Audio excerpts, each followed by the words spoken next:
इन 10 जगहों पर चुप रहो, जीवन बदल जाएगा। जब भी कोई व्यक्ति गौतम बुद्ध के संग में शामिल होता था तो बुद्ध उसे सबसे पहले शांत रहने के लिए कहते थे।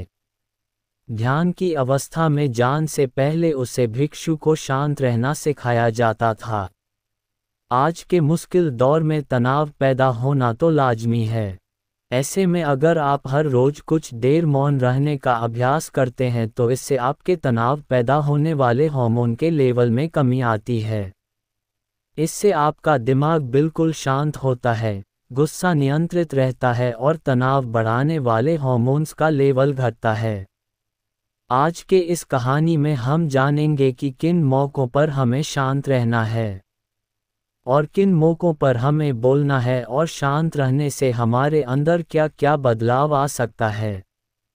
दोस्तों, संध्या काल का समय था। गुरु अपने सभी शिष्यों को बोलते हैं, कल सुबह सब लोग नदी में स्नान करने के बाद तुरंत हमारी कुटिया के सामने उपस्थित हो जाना। सभी इसी से हैरान रह जाते हैं कि हम लोगों ने कुछ गलती की है क्या, लेकिन गुस्से से यह कहते हैं कि हो सकता है कि गुरुजी कल सुबह कुछ अच्छी बात बताने वाले हैं।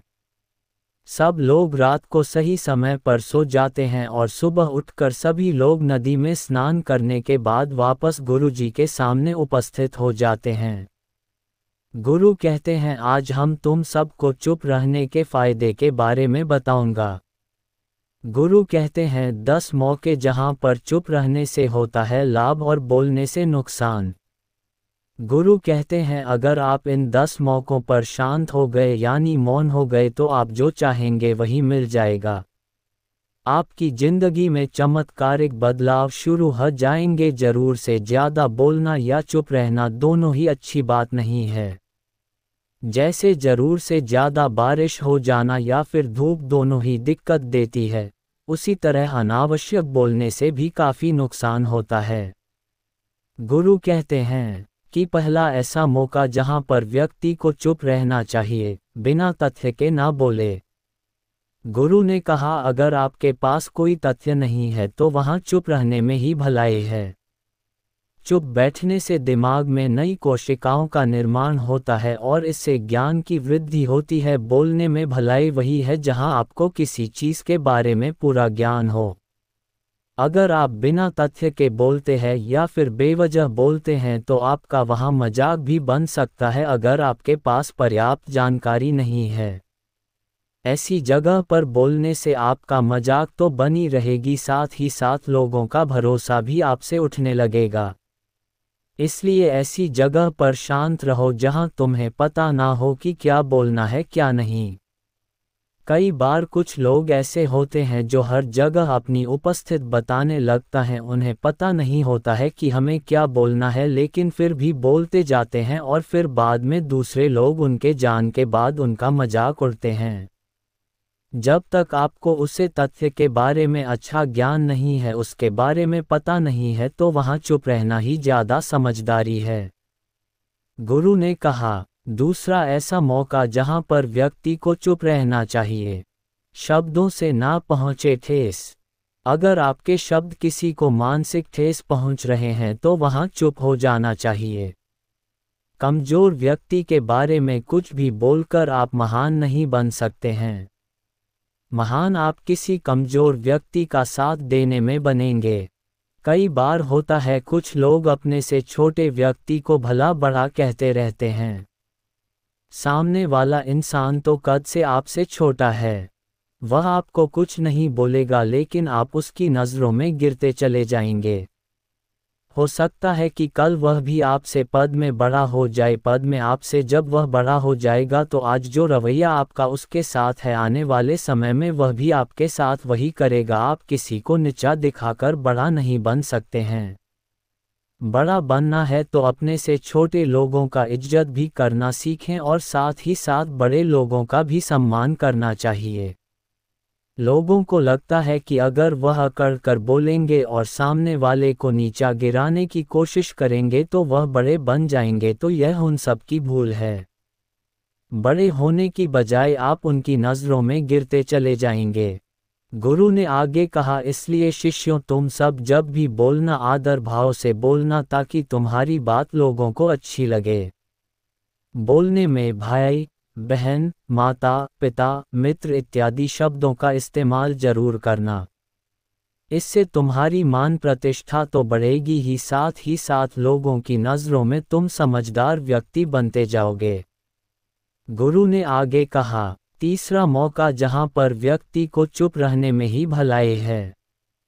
क्रोध या घृणा करने वाले लोग जब कोई अपना या सागा संबंधी आप पर क्रोध कर रहा हो, आपका अपमान कर रहा हो तो आपको उसे वक्त चुप रहना चाहिए ताकि सामने वाले का गुब्बारा पूरी तरह से फट जाए।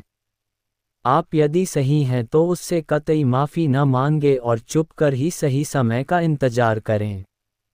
वह खुद आपसे माफ़ी मांग लेगा जब उसे अपनी गलती का एहसास हो जाएगा। गुरु आगे कहते हैं कि अगर आपका कोई सागा संबंधी आप पर क्रोध कर रहा हो और आप उसे समय शांत हैं तो यह आदर सम्मान देने की निशानी होती है। इससे ना कोई छोटा होता है और ना बड़ा। अगर आपको क्रोध आ रहा है तो आप या तो वहां से किसी का अनादर किया बिना चले जाए या फिर चुप रहे।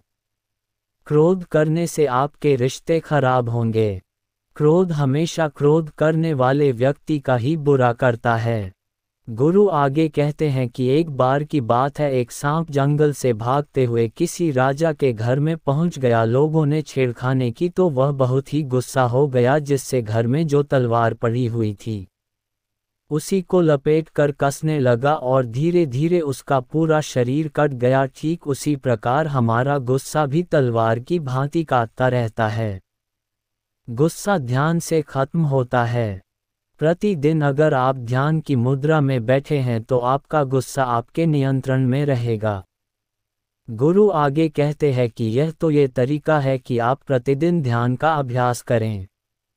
इससे आपके शरीर में जो हार्मोन गुस्से को बढ़ावा देते हैं वह सब तुम्हारे नियंत्रण में रहेंगे, जिससे शरीर गुस्से पर आसानी से काबू पा लेगा। लेकिन एक तरीका ये भी है कि जब भी आपको गुस्सा आए तो आप ये समझने का प्रयास करो कि क्या मेरा गुस्सा जायज़ है या नहीं, हमें वहाँ पर बोलना चाहिए कि नहीं।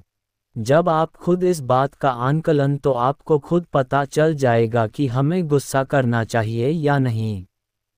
फिर भी आपको गुस्सा आ रहा है तो आप वहां से हटने का प्रयास करें, वहां से दूर चले जाए। धीरे धीरे समय के साथ आपका दिमाग शांत हो जाएगा। गुरु ने कहा, चौथा ऐसा मौका जहां पर इंसान को बहुत ही समझदारी के साथ काम लेना चाहिए, वहां पर आपको चुप रहना ही चाहिए जहां पर उसे मुद्दे से आपका कोई संबंध न हो। अगर आपका किसी मुद्दे से कोई संबंध न हो तो वहां आपका चुप रहना बनता है।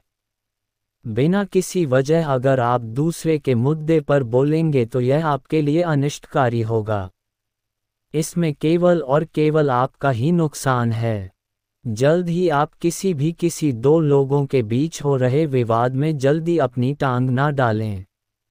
अगर सामने वाला आपको बुला रहा है अपना झगड़ा शांत करवाने के लिए तो ही आप वहां पर जाए। किसी की व्यक्तिगत जिंदगी में दखल अंदाजी नहीं देनी चाहिए जब तक कि वह व्यक्ति आपको नहीं बुलाता है। अपने झगड़े को शांत करवाने के लिए कुछ लोग फालतू में दूसरे के विवाद में कूद पड़ते हैं। इससे उनके मान सम्मान मर्यादा पर लोग उंगली उठाने लगता हैं।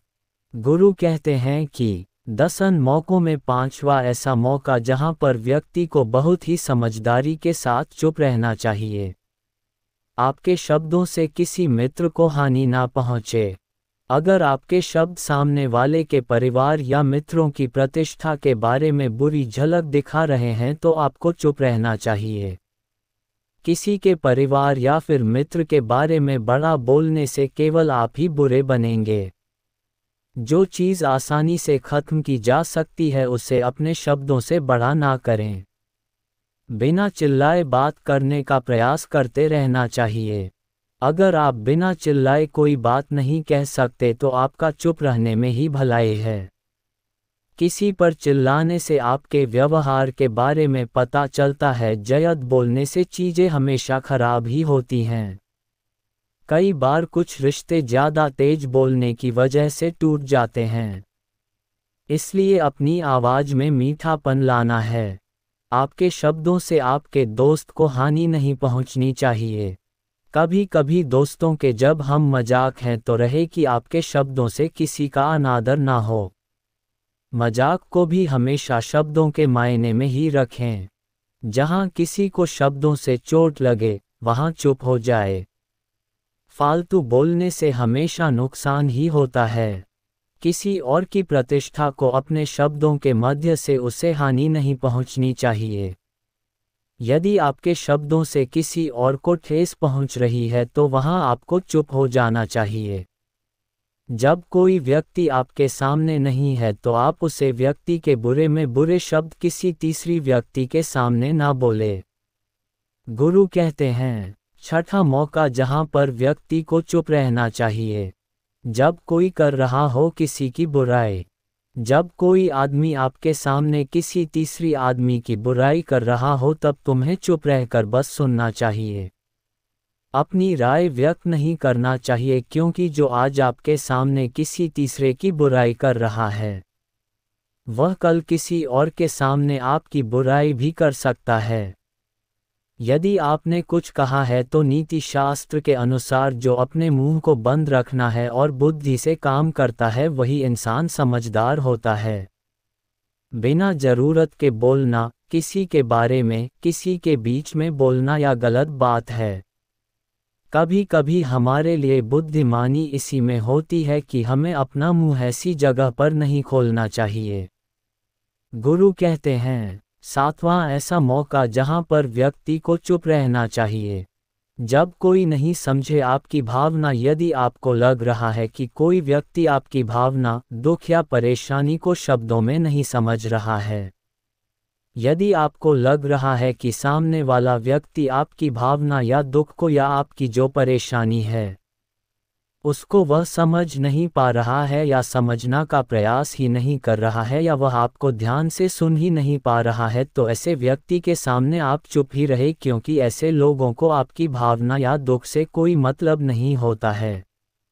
ऐसे लोगों को अपना राज बताकर आप पछताएंगे ही बाद में, इसलिए हर किसी को अपने मन की बात नहीं बतानी चाहिए।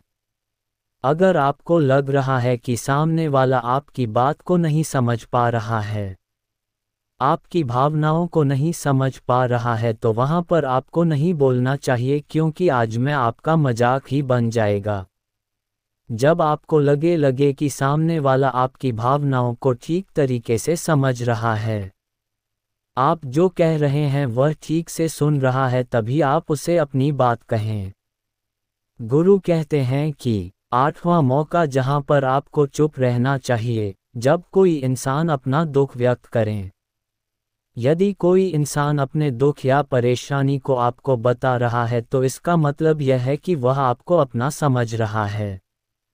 ऐसे में तुरंत ही उसे समाधान बताने के बजाय चुप रहकर उसके दुख या समस्या को सुनना चाहिए। उसके दुख या समस्या को किसी और को बिल्कुल भी ना बताएं। वह इसलिए नहीं बता रहा है कि उसकी समस्याओं का समाधान कर देंगे, बल्कि वह इसलिए भी बता रहा है कि सामने वाला उसकी बात को समझ रहा है। कई बार बताने से दुख कम हो जाते हैं। आपको अपना दुख इसलिए बता रहा होगा कि उसे लग रहा है कि आप उसकी बात को समझ रहे हैं। दुख बांटने से कम हो जाता है, इसलिए जब कोई व्यक्ति अपना दुख आपसे व्यक्त करें तो आप चुप मारकर उसकी बात को बहुत ही ध्यान से सुने, ताकि उसके दुख कम हो जाए, उसके मन का बोझ हल्का हो जाए, क्योंकि उसके मन में जो भी बातें थी वह आपको सब बता दिया। गुरु आगे कहते, 10 जगह में नहीं ऐसी जगह जहां पर आपको चुप रहना चाहिए। जहां पर दुष्ट प्रकृति के लोग रह रहे हो और गली गलौज कर रहे हो तो आप वहां पर मत जाए। ऐसी जगह से आप चुपचाप निकाल जाए, अर्थात अपनी प्रतिक्रिया दिए बिना आप वहां से चले जाए, क्योंकि जिसकी जुबान खराब होती है, जो दुष्ट प्रकृति के लोग होते हैं, उनको आप ऐसे समय में नहीं समझा सकते हैं। जब उनका दिमाग पूरी तरह से शांत हो जाए तभी वह आपकी बात सुनेंगे। इसलिए जहाँ पर दुष्ट प्रकृति के लोगों आपकी बात को ना मानते हो और ना ही सुनते हो तो आपको वहाँ पर नहीं बोलना चाहिए। गुरु कहते हैं कि 10वां ऐसा मौका जहाँ पर आपको शांत हो जाना चाहिए। अपनी सफलता का राज हर किसी को ना बताएं। कई बार होता है कि कुछ लोग जो सफलता को बहुत ही जल्दी अर्जित कर लेते हैं वे हर जगह अपनी सफलता का ढिंढोरा पीटने लगते हैं। ऐसे में क्या होता है कि कई लोग आपकी सफलता से खुश नहीं होते हैं। अगर आप अपनी सफलता का जबरदस्ती लोगों में ढिंढोरा पिटवा रहे हैं तो लोगों की नकारात्मक ऊर्जा आपको प्रभावित कर सकती है। जब आप सफल होंगे तो सबको पता चल जाएगा कि आप सफल हो गए हैं। ढिंढोरा पीटने से नुकसान आपका ही होगा। इतना कहकर गुरु ने कहा, शिष्यों, आज बस इतना ही। अगर तुम सब मेरी इन 10 बातों को अपने जीवन में अपना लेते हो तो तुम सब काफ़ी हद तक परेशानियों से बचे रहोगे। यहाँ से जाने के बाद मेरी यह बातें आपके जीवन किसी वरदान से कम साबित नहीं होगी। दोस्तों, मुझे उम्मीद है कि इस कहानी से आपको बहुत कुछ सीखने को मिला होगा। धन्यवाद।